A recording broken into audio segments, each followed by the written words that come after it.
I'll stream this right now. Hey, Dustin. Hey, Hoopa. Anyway, we're getting right into it tonight. Again, no theme song because we're You just never know different. what's gonna happen. We like to have a 45-minute long cold open and then just end the show. Right, pretty much. It's the new way to do it these days. Who needs Right. music or branding or any sort of unique identifier for your show so that people No, just talk. remember it and want to listen to it again? Who Right. needs that? Not me. We prefer to do this like traveling theater where we go into we're like a little circus and we just go into a new town every, Pretty much. none of this is true. I hate all these small errors. Yeah, we literally do this from the exact same spot every time. Well, hey everybody, if you're listening, thanks for tuning in to our little show. Dustin and I do this show for ourselves and not for you, but it's really nice that you're listening. If you are, and if you're not, well then I think I just gave you a real clear reason not to. So Right, we definitely don't do it for you if you're not listening. yeah, sorry, but I'm not either. Right. Like Demi Lovato says, I just What don't. does Demi Lovato say? She says, "I'm sorry, I'm not sorry." Well, that went over my head, Hoop. I wish it had gone over mine. Anyway, tonight we're gonna talk about some stuff in the film world. Not so much film news, as in some strange pop culture news that I'd like to touch on because I've got strong opinions about it. Yeah. Well, let's not be a tease. Let's just do that right now. Yeah, just jump in. So, Dustin, have you heard the recent news about Disney and what they want to do with dogs? I have not. That's not how I meant to intro that because that sounds real misleading. So let me grab an article from not this source because, Chicago Tribune, sure. So essentially what Walt Disney World is doing, what the parks are doing, I believe it's just the Orlando resort, for the hotels at Walt Disney World Resort are going to allow guests to bring dogs beginning, this was the 16th, that was today, right? Today's 16th? Yeah. Yep. Okay, so beginning this coming Sunday, this pilot program kicks off. Hotels near Orlando, Florida are Disney's Yacht Club Resort, Disney Port Orleans Resort Riverside, Disney's Art of Animation Resort, and cabins at Fort Wilderness Resort and Campground. The Yacht Club adds $75 to daily room rates for canine guests, the other three $50. 2 dogs are permitted per guest room. Pluto's welcome kit includes a mat, bowls, pet ID tag, plastic bags, puppy pads, and dog walking maps. Doggy daycare and other pet services are offered nearby at Best Friends, an on-property pet care facility. Disney says dogs staying in its hotels must be well behaved, leashed in resort public areas, and properly vaccinated. So, Dustin, I can't imagine you're too far off the mark for me now, but as a dog owner yourself, what say you about this pilot program? I'll say this. I mean, I understand the problem as a dog owner of, hey, I want to go on vacation, but I need to do something with my dog. I get that.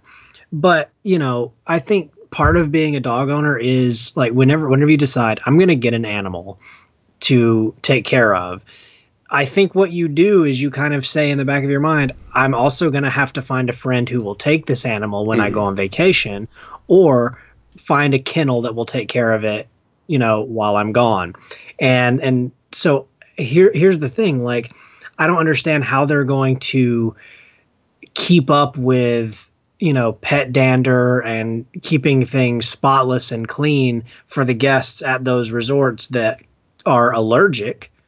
I don't understand that. And on top of that, like, okay, your dog has to be well behaved.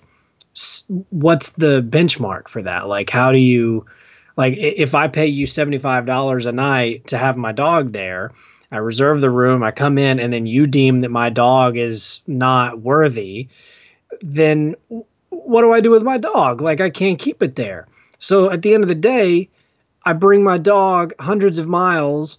We stay at your resort, and on the first day, you tell me the dog can't stay there, and now I got to find a kennel in Orlando in a place where I'm unfamiliar.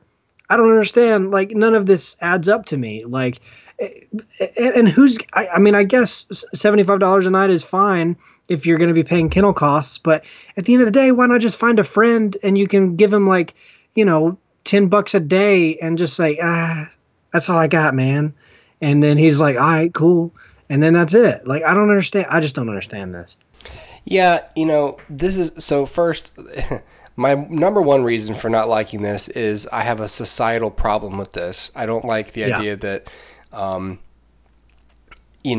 it is there's like a weird steady decline in the social contract where we don't dress up at the airport anymore or stuff like that. That doesn't really bother me. It's just something, you might notice if these days in public transit. And then we got to the point where we're having dogs on airplanes. And so I'm not precious about my allergies, but I'm pretty severely allergic to dogs. Right. And so if I were to see a dog on an airplane, I would just kind of sit there and deal with it. But I'd be thinking to myself, like, well, why is their comfort more important than mine? And so then the easy answer is, well, this might be a service dog, and it's like, okay, so this person has a service animal. Like, I sort of get that. But then they said, well, why stop there? Let's do it with the emotional support animals. And I'm not on board with that, because that's not a documented medical thing. A service dog, they have a medical condition or some other thing where they have this animal. Maybe they're blind. Maybe they have a practical purpose for this pet, and maybe they have to travel, and so they do need this dog. That's different. But someone who's afraid of flying, so they have to bring their dog with them. One, I guarantee you, 60% of people who say that are lying, and they just want to bring their pet without having to put it in the cargo hold or board it. Right.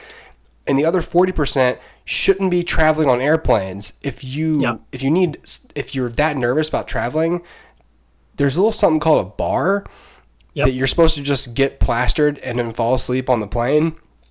Or just don't fly. Or just don't get on the plane. Don't take a job that requires you to fly. Dustin, I'm really nervous about riding the Concorde. So you know what? I don't do it. Right. I've never done it. And the last time I flew was actually to Orlando, and when I did, we landed, and I got it. As we landed, all of a sudden people started like gasping and laughing. Well, first it was gasping, and everyone was kind of like, "Ooh-ha!" And I was like, "Okay, what's happening?" And then everyone started laughing. And that's when I realized there was a dog running from the back of the plane all the way to the front, because here comes their like owner, like chasing after them to grab them. And it carries this big like bulldog back to the back. And I'm like, Benny Hill. Yeah. And I'm just like, why is the dog here? This is insane. This doesn't make sense. But you're right. Like if it's a documented thing and it's a service dog, they'll have the vest on. And fine, they'll do what they want, because guess what? They're also super well trained to not cause a ruckus and not be like weird. And then, but all these other dogs, they're not housebroken. They're loud. They may not be accustomed to being around this many people. If they're a male dog, they're probably aggressive towards strangers. I mean, it's already happened in a couple of cases. You either have the dog pooping in the middle of the aisle, or you have it biting somebody. And what do you do then? The airline's got to be liable. It allows this animal on board. So then you got all these lawsuits, and then it's just the Wild West. And I'm looking at this, and I'm like, okay, so Disney clearly is like, hey, look, these people got money. This is a nice way to extract some money from people, and it's a kind of a neat idea. But people like me are going, okay, so what guarantee do I have that the room you tell me is pet free has actually been properly cleaned? I can tell you from just having temporarily had pets in my own house and lived in various different places with pets. You have to clean it several times before you have to get rid of all the dander. And a standard maid service isn't going to do that. And so you can tell me it's not been, whatever, but just vacuuming the floor once doesn't get rid of dander. And that's really all it takes, just me like putting my socked feet into my bed and then just sleep in. You may as well just put a lab on my face and while I sleep. Right. Well, and see, you raise a good point. Like societal, typical societal norms would say at these places, hotels, airports, you just don't bring your dog. And like I'm saying, when you decide to have a dog, you sign up for certain things that go with that. Just like if you have kids, you have certain things that you can and cannot do. If you have dogs, there are certain things that you can and cannot do. And, that's just the nature of it. Like if you have a child, you should not bring a crying baby to, Deadpool, the midnight showing of Deadpool. That's Right. stupid. You know Yeah. what I mean? Like that to me, that's just a societal thing. And to me, I love dogs. I am 100% a dog lover, but I do not understand the idea of my dog must be with me at all times. And if the dog is not with me at all times, then all of a sudden I'm going to take offense to it because society isn't letting me be with my dog, even though my dog is the best dog. Right. And it's like, gosh, this just opens up too much. Because the next is cats. Next, we're going to have cats. Yeah, I'm not. That's the thing. There's no cutoff. It's like, well, what if I want to bring my parakeet? Right. There's an old Adam Carolla joke where he talks about, what about my service pelican Gilligan? I want, what about him?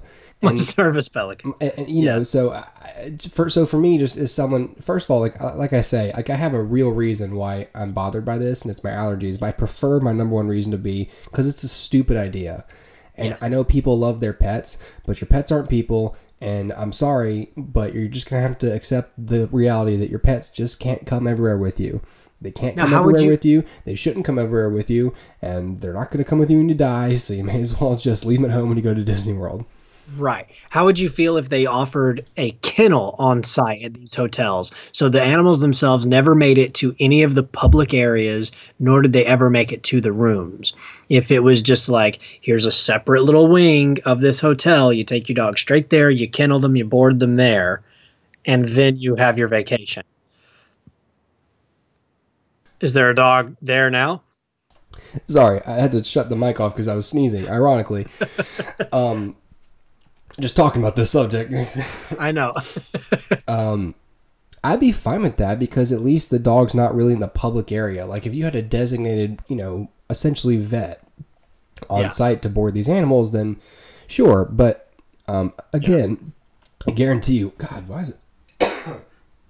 I guarantee you it's going to be wicked expensive. And just board your pet at home. Yeah. Or just don't own pets. How about no one just nobody own pets? How about that? Right. Yeah. Anyway, all right. I'm done with this topic. I hope this pilot program fails. I hope it fails terribly. I hope these dogs bite someone. I hope they poop in the sink or something. Right. Insane. I don't know. I hope or something, like on a Mickey costume, like character, like walking through, poop on a shoe. I hope they walk around and sniff all the Pluto's butts. Maybe the Goofy. I don't know. Unclear whether or not he's more man or more man than his dog now. Yeah, I don't know. I think it is primarily man. Yes, He's crossed the threshold. He evolved. Right. Someone should make an evolutionary chart where it starts with Pluto and he morphs into Goofy. Worse. I'm evolved. All right, let's move off this topic. I'm done with these Disney dogs. Yep. Let's talk about the actual news of the day that's changed since we last. Besides that, I guess since we last spoke, we had some trailers come out. I think one of them came out right after we finished last week. I think it did. It was like the next day or something. I thought I remembered as soon as we hit stop, you were like, "Oh, New Justice League's up." It may have been, yeah. Anyway, we had 3 trailers come out, and we won't talk too much about these, Dustin, because not many of them are. None of them surprised me. One of them, no. All 3 of them really showed me just more of what I expected. Right. So the primary one is going to be the Justice League trailer. Sure. Wherein we learned that that they're capable of attempting to tell jokes. Yes. But they do attempt. But once again, I know nothing about these characters' interactions outside of these one-liners. I don't know. Yeah. I don't know. So if you watch the new Justice League trailer, if anybody's out there seen it, it's a little bit, the effects are a little bit more finished. Yeah. But it really is a bunch It still looks fake. out of context. Yeah, a bunch of out of context one-liners. So obvious, jokes. Yep. They aren't funny. They're not. No. And because again, like I don't understand their relationships to each other, so how can I know if it's funny or not? And then the last thing is, a couple pieces of what I guess is the climax of the film. You got Aquaman. Yeah. I don't understand how half the things he's doing in this thing, like how he expected to land safely. Right. Like half the things he does, like he jumps and then he like throws a trident at somebody and then he's just free falling. I'm like, and then like so Cyborg catches him. Right. And you're like, well, what were you gonna do if he wasn't there? Were you just gonna like, was this just gonna be it for you? Like you were right. You made peace with your god and you just, right. And your fish god. He's with the fish god. And he catches them and he just says something dumb like my homie, or no, my man. That's what he says. My man. Yeah, my man. Which is, my man. I wonder if that's like a little bit of a, you're the only black team member, so I got to be street with you kind of guy. I don't know. It could have been, but I think it's just also the writers like trying to, make us feel like he's hip. Yeah, he's hip. He's the cool one. And Cyborg, who of course I believe is emotionless, right? Isn't he kind of like a blank slate in terms of? No, he really shouldn't be. That's hilarious then, because that means they did that on accident. Yeah, the absolute. So he says, "My man." Cyborg doesn't even smile. He's just like, "Yes, right."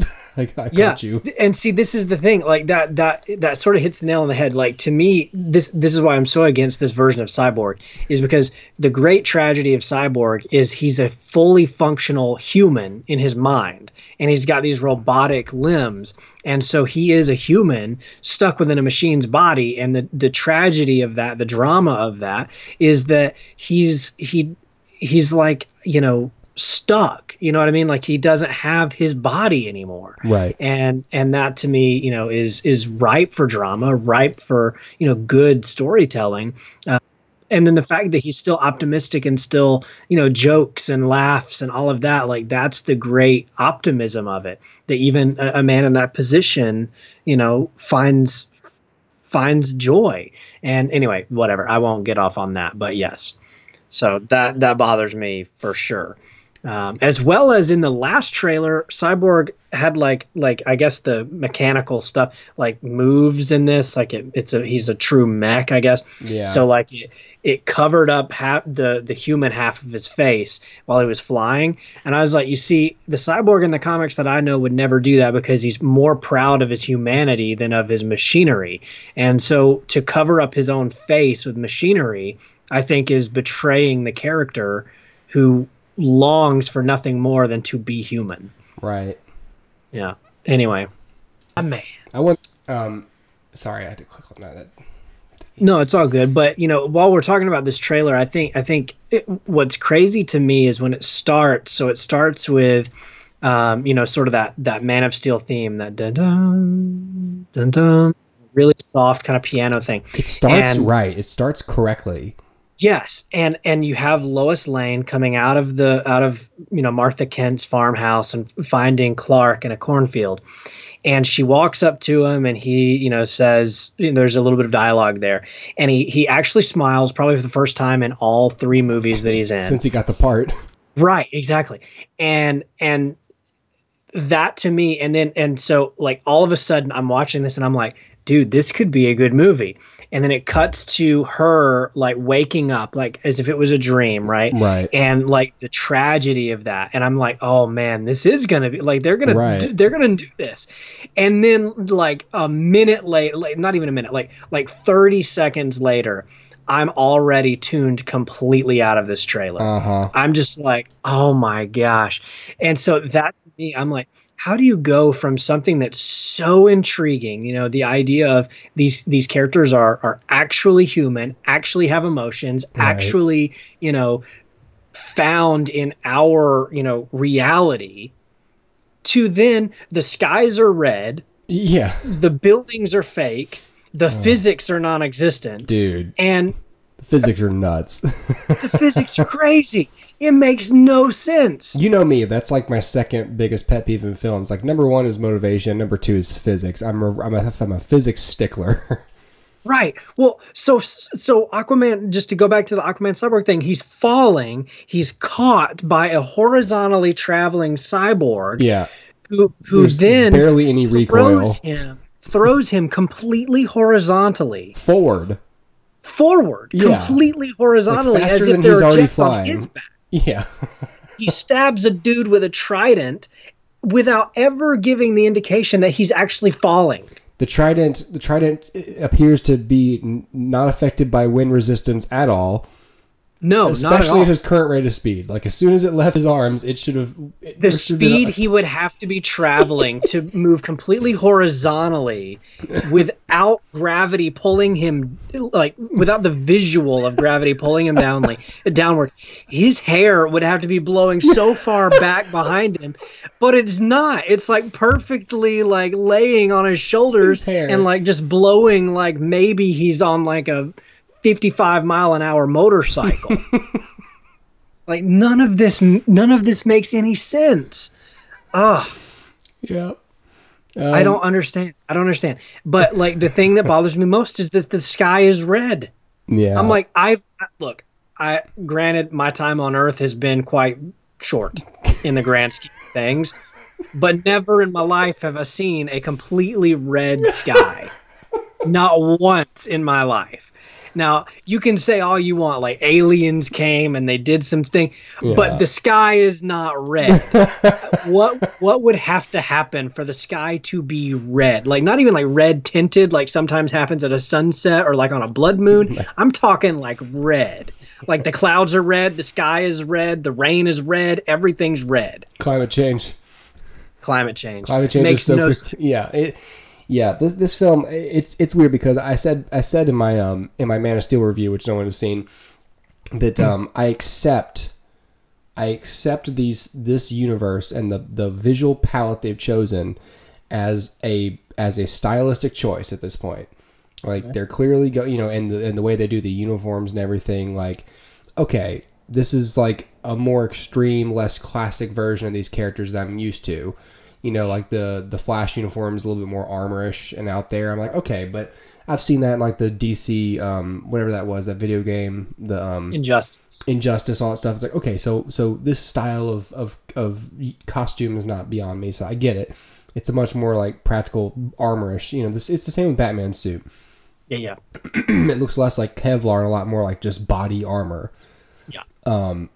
So I accept it as a graphic novel, an extreme version of a graphic novel. I just consider it like an alternate future. Yeah. But you still need this right now. It plays like one of those alternate comics where no one, or one of those alternate timelines like in Flashpoint where everyone's interpersonal relationships are all screwed up and they're not relating to each other correctly.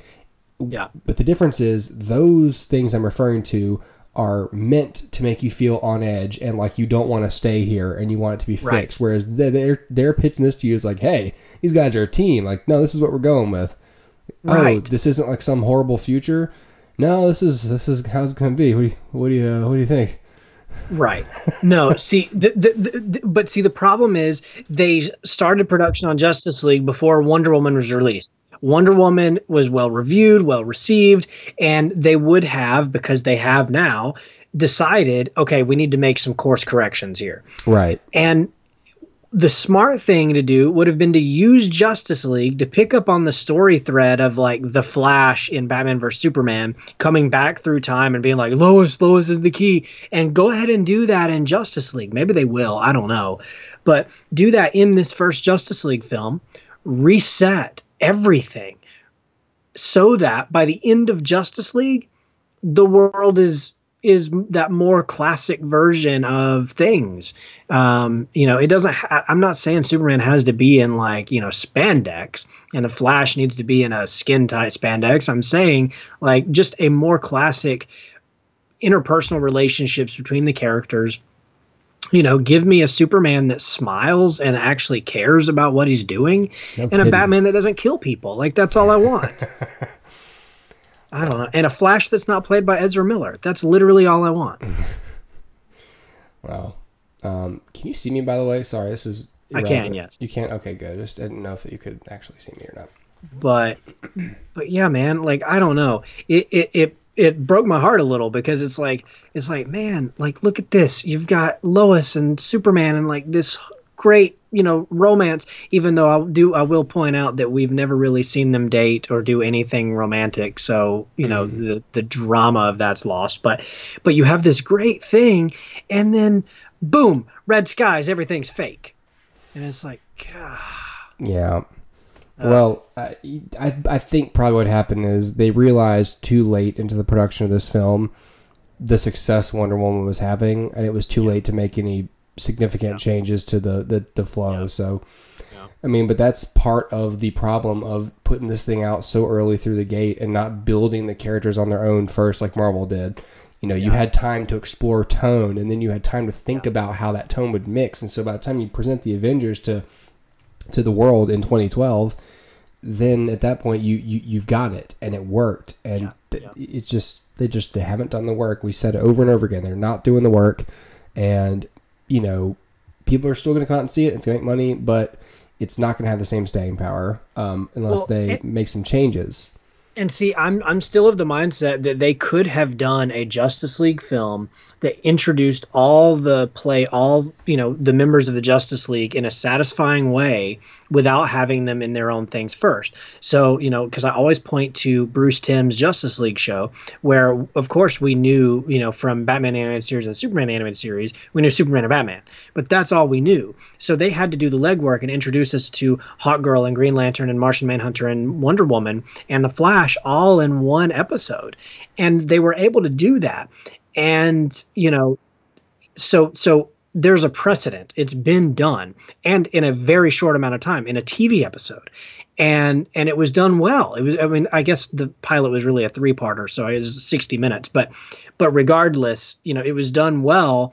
And so I'm still of the mindset that it's not necessary that we know these characters beforehand, but what's going to really drive it is if the characters are written strongly enough that we know about them in an instant. Like when you introduce that character, what was great about the Avengers, and I know we're probably on this too long, but what was great about the Avengers is what Joss Whedon did with that screenplay was, at the beginning, you introduce these characters and you see, okay, here's Tony Stark, and he's fixing the pipe underwater. He flies up, he goes and has a scene with Pepper Potts. And even if you'd never seen an Iron Man movie, you get enough of Tony Stark right then and there at the beginning of the movie that you are introduced to him. And then, boom, same thing for Thor, same thing for everybody. And it's just like, back to back to back to back to back. At the beginning of the movie, you get introductions, and in that one scene for every character, you know everything you need to know about them. You may not know all the context, you may not know everything, but you know everything you need to know.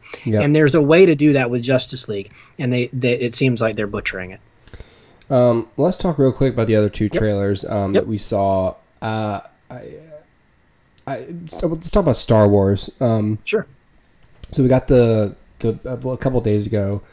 Disney released it might have been in response to Justice League, like, oh, cool, because I genuinely do think that Disney does this thing where they just wait for Warner Brothers to drop a trailer, and then like the next day they drop their trailer. It's that age-old Mickey Mouse Bugs Bunny feud. Yeah. Well, that mouse dropped a trailer the other day for The Last Night. Sorry, The Last Jedi. The Last Jedi. Sorry, The Last Night's Transformers, isn't it? Yes. Wow, that'd be an insane film. That would be a crazy crossover. Just have Optimus taking down the AT-ATs with his big fire sword thing. Right, that would be awesome. Piece of tin, and he just pulls it down. And I can guarantee we already think the same about this trailer. There's some cool little moments in there that are kind of interesting, but overall, I'm still.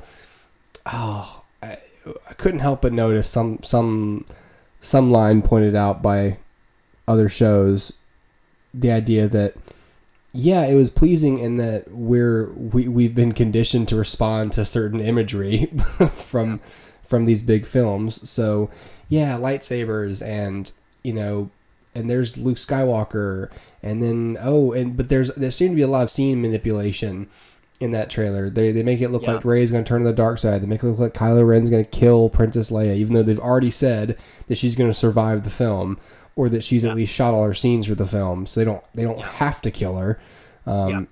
So I don't want to talk too much about it because I don't want to feed the machine at this point.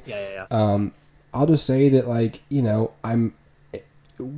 Dustin, I want to explain to people, because I get confronted about this. Dustin and I don't hate these films, but it is becoming a little bit more style over substance, and the hype surrounding these films we don't think is proportionate to the actual quality of the films, and we're holding it to a high standard because, first of all, the culture kind of demands it already. I personally just hate the idea of us glorifying something that's kind of mediocre. Like, the same as like, hey, everyone loves Surge. Was Surge that great, or do we just remember it because we haven't had it in a while? Like, it didn't taste that great, you guys, but it's just because we were deprived of it for so long. Bad example, but like, essentially, absence makes the heart grow fonder. It's the same principle. So Star Wars, is exciting, and of course it's the kind of movie I want to go see. I'm not willing to say that these films are great right now, because they're not. I liked The Force Awakens just fine. I hope to like this one just fine, just as much. And Rogue One was a little disappointing. But they're not dropping the ball with these films. It's just they're not the second coming of Christ. Right. And that's all I want to say. Yeah, no, I completely agree. And look, it looks like a good movie. Sure. And it's certainly well made and all of this stuff. I'm a little bitter about how manipulative the trailer is, and like, giving us things that are probably not gonna pan out. But I think what I do like about it is the idea of, okay, there are some genuine mysteries here. Rey's parentage, what's going to happen to Kylo Ren, all of this stuff. Where does Finn go? The biggest, sorry, just to interrupt you, the biggest one that they hype up, like the biggest one the internet seems concerned with, is like, oh, who is Snoke? I don't care. I could not care less about who he is or what his deal is. I do care about, the most interesting thing to me in this whole thing is Kylo Ren. And people are like, oh, he's stupid because he's like, he throws tantrums. It's like, that's like the only thing that makes him interesting, is that he's not a big stoic Darth Vader type. And that's and we genuinely don't know what he's going to do. I like that about him. I don't care who Snoke is. Well, see, I when I was watching The Force Awakens, I never thought like Snoke must be somebody that we've already previously met or have heard about. Like, he's just a new villain. Yeah, that's exactly what I was thinking. Like let him just be a new villain. Like, okay, I understand that Rey, her parents must be somebody we know. Sure. Because otherwise, why would you hold that a secret? Like, it's not going to be like like in this one, they're not going to say her parents are Jim and Samantha, and we're going to be like, oh, well, like, of course it's going to be Luke and, or of course it's going to be Obi-Wan. It's not going to be someone random. But Snoke could be somebody random. Like, Snoke could just be Snoke. And that's okay. Like, I don't want to. It doesn't necessarily have to be Palpatine reborn or whatever. It just let it be. And you're right. Kylo Ren to me is the most interesting character of the whole thing, and I'm interested to see where he goes. And that's what's most interesting to me about all of this is that this second film really kind of has to push us in some directions. And to me, that's the most interesting thing. We really have to start that trajectory of, okay, if Kylo is going to become a good guy, we're going to have to start seeing it here. If Rey is going to go to the dark side, we're going to have to start seeing it here. And we're going to get the answers of, what's the deal with Luke? Is he a Jedi? Is he a Sith? Is he somewhere in between? We have to know all of this really in this second film. And so to me, that's the most interesting part. It's not anything that the trailer is going to tell me. It's not anything. All it's going to be is what I know from storytelling is they can't hold these out for another film. They cannot tell me that at the end of The Last Jedi, I have to know all of that. If I don't know all of it, going into the third film is going to mean nothing. I have to know and see pieces of who's going good, who's going bad, who is on what side. And that's what's most exciting to me. And so, regardless of trailers, regardless of images, regardless of the fact that Mark Hamill's in the film, what I'm excited for most is that just from knowing how story structure works, I have to know some things in this film. And I think Ryan Johnson is smart enough to know I got to give him some stuff. Right. So that's what I'm excited for. Yeah, I think going into The Force Awakens, like, I didn't expect Kylo Ren to be anything other than just some sort of like Sith avatar. Yeah. And so the fact that he took off his helmet so early and then kept it off and threw things and had a tantrum, like, he was a big surprise for me, and I appreciated that. So hopefully they keep him interesting. I could see them holding out on giving us Rey's parents for another film, but I, like I said, story wise, we can't not see where Kylo's headed, and we can't not see where Luke's allegiance lies. And so to me, I also know that they're gonna, just because of how Force Awakens was beat for beat, sort of A New Hope. I know that there's gonna be that "I am your father" moment in this movie, right? And so that's probably gonna be Rey's parentage, but whatever. Let's talk about the last one. I have much less to say about this. Yeah, there's also the Black Panther trailer. Yeah. Looks awesome. Yeah. It looks like a Black Panther movie. There's just one thing that bothered me a little bit. What's that? And it seems like, okay, so you got Michael B. Jordan's the villain, and he's fighting the Black Panther in another Black Panther suit. Yeah. And so you already have at least what appears to be a the consistent Marvel problem is the villain is just another version of the hero. Right. And it's never been something that structurally ruins the movie, but people across the board agree it's not very interesting. Right. To have, because then you just have this CG thing of these Panther suit mans fighting each other. Right. Panther suit mans. Fighting each other. And so, again, I don't know what I would have wanted differently, but I just noticed that. And then I think one of the female characters, Michonne puts on like a one with a little pink flourish. Like, all of a sudden we're the Power Rangers up in here with these suits. Right. Yeah. The Panther Rangers. The Panther Rangers. I thought the same thing. It's like, it's Yellow Jacket, it's Warmonger, it's Abomination all over again. And, it's disappointing, but at the same time... we don't know anything yet. Right, and the movie does look good. Yeah. It looks, to me, it looks in the same vein as Doctor Strange. It very much feels like it inhabits that same world. It really feels to me like its own thing. Like, I was looking for like consistencies. Like, okay, so for a little bit it was kind of like Doctor Strange. There was a little bit of like, oh, there's some Civil War, and then you get oh, this is more Doctor Strange, and then the more and more it unfolds, you're like, this is its own thing. Like, right. So I'm excited for Black Panther, of course. I'm excited for more Andy Serkis too. Yeah. Yep. Recurring villains are always good, and that's another problem Marvel has had is saving their villains to do bad things later. Like you have Crossbones, where they're like, oh, they saved him, and it's like, oh, cool, and then he appears in the opening scene of Civil War, and it's like, oh, well, he's gone now. God, and so that kind of thing, like leave him alive, let him do bad things in the next movie. That way, you don't have to set up a villain like we already just hate him. You know what I mean? So I like that Claw's returning. Yeah. You could have had some, I don't know.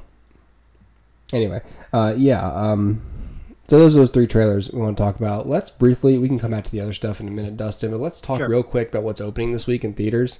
Okay. So I looked at a couple of these trailers. So you've got Boo 2, a Madea Halloween. Oh. Which I did not watch the trailer for, so, but that audience will come out and see that film. So good for them. There's this movie called The Snowman about this serial killer, and it just starring Michael Fassbender. And it just doesn't look any good. I've seen this thing's been marketed aggressively across YouTube. I've seen so many ads for it, and it's got this like Zodiac vibe, Yeah. but it's so generic. Like, I'm Mr. Police, you could have saved her. I gave you all the clues, and it's like, I'm pretty sure that by the end of the film, you'll find out that the killer is Michael Fassbender himself. So, Right. Yo, Val Kilmer's in this movie, man. he is. He is. Oh dear, is he Santa Claus? Probably. The two that look the best to me, and I say the best in two different ways. So there's Geostorm, which is this big Independence Day-esque event film wherein we have satellites that control the weather so that we can keep everyone safe, and then they go haywire, so of course the weather goes haywire. It's just another excuse to have natural disasters happen very rapidly and some horribly rendered cyclones come down. I know, right? But they seem to do that every couple of years. They have one of these natural disaster movies. But you know who watches them every time? I do. You. Yep. And because at the end of the day, I do like seeing some stuff where, there's these big waves, they're hitting the Burj Khalifa in Dubai, and the buildings are falling down, and you got birds falling out of the sky, and then you got a plane falling out of the sky, like stuff like that. It's like, this is so ham-fisted, but I must admit, it's going to be a fun theater experience for anyone who chooses to go look at it. So, what do you want from me? Right. The one that looks good in that, not just fun good, is Only the Brave, which is starring Josh Brolin and Miles Teller. Taylor Kitsch is in that. Taylor Kitsch is in that. And Jay Bridges. Yes, I thought I saw Bridges. Yeah, that was him. Jeff Bridges, Jennifer Connelly, and directed by Joe Kaczynski, who wasn't he Tron Legacy? It was Tron Legacy. Yes. Okay, so this is about based on, I guess this is a true story, based on the elite crew of firemen from Prescott, Arizona, who battled a wildfire in Yarnell, Arizona, in June 2013. I don't want to say what happened to how many of them, but things happened and lives were lost. And it looks like I love man versus nature films, and so anytime, and this is forest fires. It's not like it's not like the market is ripe with these films like cop movies or something. This is a film about men fighting forest fires out in the West. Yeah. It looks cool. I mean, it's got 100% on Rotten Tomatoes so far. So it looks pretty solid, man. I do want to see that movie. Yeah. Although I don't like Miles Teller, I do want to see the movie. Yeah. Who knows? He seems to be not like himself in this film. Yes. He's got he's got a bit of a Steve Carell Foxcatcher thing going on there with his eyebrows. Yep. I'm looking at his character. I'm like, did you already get marked up in one of these fires, yo? Because you looking right. His hair's all weird and blonde. His eyebrows are singed gone. and haggard. Yeah. Or I don't know. Or was that like a ploy to get the job? Was it like an interview tactic? Could have been. I bet if I look like I've been through. Hey, aren't you Miles Teller? No, dog. Nah. Well, my name's the casting Tony. director looked at me, and so I'm sure he said, I have these weird permanent scars I've got that might add some character like my character. And they go, how about we half burn some of your face? Right. He goes, I guess, sure. That's fine. Yeah, if you want. Over at the Crescent Theater in Mobile, there's still got Battle of the Sexes going on through Thursday, and then on Friday we switch from that to Victoria and Abdul, starring Dame Judi Dench.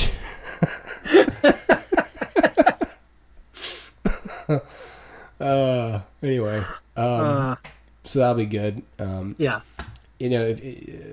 Period pieces always are shot really well and just are real great looking and just real pleasing to the eye. So I've not seen the trailer for this though yet, but the Crescent's a great place to watch it, as I've stated previously.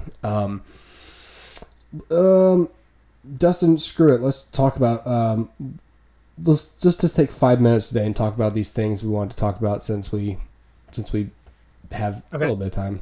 Who cares? Yeah. But you want to take a few minutes and talk about the film you saw recently? These are both, by the way, some what I like to call like some 90s classics. Right. So I saw The Princess Bride, which I think actually came out in 87. I don't know, something like that. Son of a bitch. But close enough. I mean, it's obviously I've seen this before, and there's nothing I can say that hasn't been said about this movie already. But I got to see it on the big screen in a nice reclining seat, it was a super great experience. It's the 30th anniversary, so they had a before and after the film. They had a Q&A sort of a deal with, or an interview with Rob Reiner, the director of the film. So it was a really cool experience. It's always great to see that movie on the big screen. If you haven't seen it, I highly recommend it. It's a really great, I don't even want to call it a kids movie. It's just a really great movie. I think it's one of those timeless classics that kids can enjoy and parents can enjoy with their kids. It's got a really cool, like, irreverent sense of humor that's probably a little bit before its time. It's got this nonsensical kind of nonsensical kind of flair to it, where none of this really makes any kind of sense, but it's really funny, and it's just a lot of fun that way. It's consistent within the rules that it establishes, and then I think that maybe my favorite thing about it is how much, especially the beginning, the first two acts are sort of like mini vignettes. It's like, okay, now it's time for your scene with Inigo Montoya. Now it's time for your scene with Andre the Giant. Now it's time for your scene. And it's just like little vignettes and like little tiny one-act plays with these characters. And then it kind of expands and expands and expands into this big epic kind of thing towards the end. And it does so naturally. And it's just a great screenplay, perfect cast, perfect music, perfect director, just a great all-around film. So, if you have not seen it, it's great to see. If you have kids, it's great to introduce it to them once they probably turn around 8 or so, just so they can kind of fully grasp everything that's going on there. That's such a good film. That's so good. It is. Yeah. I recently revisited a film I'd seen before. I was trying to... what was I watching? I'm going to watch Master and Commander soon. That's a Peter Weir film. So I was going back through his catalog, and I was like, what do I own by Peter Weir? And one of his films is Dead Poet Society, which I believe is early 90s, like 91 or something. Yeah. But if you haven't seen this film, please go watch it. I don't know, just wherever you can find it. The film, if you don't know, is essentially, it takes place like 1959 or something. Like it's at this boys' prep school, and essentially the whole film is about, like, this is one of those schools where these are filled with kids whose parents have planned their lives for them. They're all going to be doctors and lawyers and all this stuff, and then they have this English teacher played by Robin Williams, who, as you can imagine, sort of. But in a very understated way. Like he breaks into his routine a couple of times, but this is a very restrained and an underplayed performance by him. He's not the genie in this film. He's very understated and subtle in this role. And he really guides these young men to be free thinkers and encourages them to experience life, and to, as he says, to suck the marrow out of life. Because they're all in this world where life may not be that enjoyable because of how goal-oriented their parents have made them to be. And especially in that time in America, it was a really restrained culture. And authority was respected regardless of whether it was just or unjust. The boys in this film are great. There's a young Ethan. This might have been Ethan Hawke's first film. Don't quote me on that, but I feel like it's really early. One of his first films, if not the very first one. God, something tells me it was the first one. Anyway, he's great in this. All the other actors are great. Robin Williams again is fantastic, and there's something happens at some point in the film. something pretty devastating. And so watching this film again as like an adult, because I haven't seen this film maybe since college, and watching it as like an adult with my own children, and just, I don't know, this is a time in my life where I'm starting to see these movies differently. And this is like the first time like I've seen this film and I watched it all the way through, and I just really understood it, like, for everything it was trying to communicate. And I got emotional. I enjoyed the highs, and I just really enjoyed the chemistry between the actors. It's so well directed and so well acted, and it's so positive and affirming. And the very last scene is just one of those chill bump, like, just completely ground swelling moments in film, and it's just such a great film. So if y'all can see Dead Poet Society, please, like, that's a classic film. That's one of my favorite films, and I've seen that film at least, I'd argue, almost 10 times since I was a kid. And so it's just as good as I remember it, in fact better. Sweet. Anyway, it was Ethan Hawke's second film. Okay. God, I was close. Yep.